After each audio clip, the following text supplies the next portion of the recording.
Understanding and applying human rights principles may help avoid potential human rights complaints and litigation.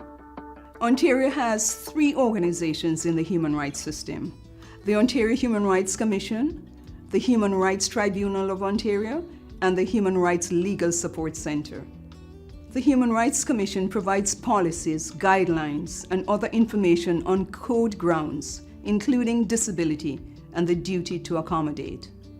The Human Rights Tribunal hears discrimination claims, code applications on any code ground. This includes claims from individuals who believe an organization or person has failed to accommodate disability-related needs. The Human Rights Legal Support Centre helps people through the human rights process, such as completing an application or claim to the tribunal.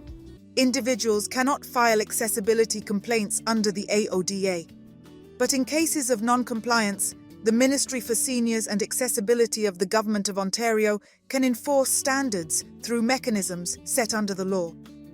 Meanwhile, the Ministry for Seniors and Accessibility works with organisations having trouble meeting the standards to bring them into compliance.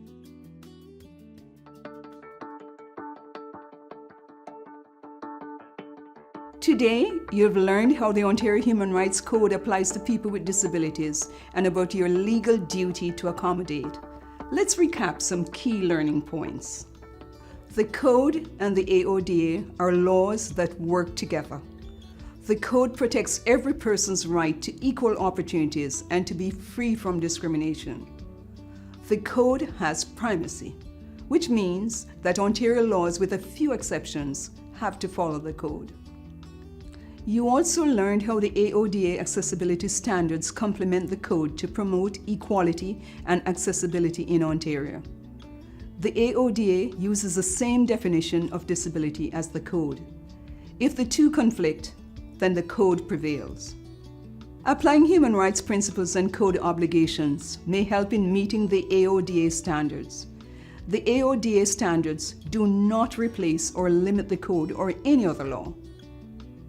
Congratulations, you've met the training requirement on the Code as set under Section 7 of the IASR.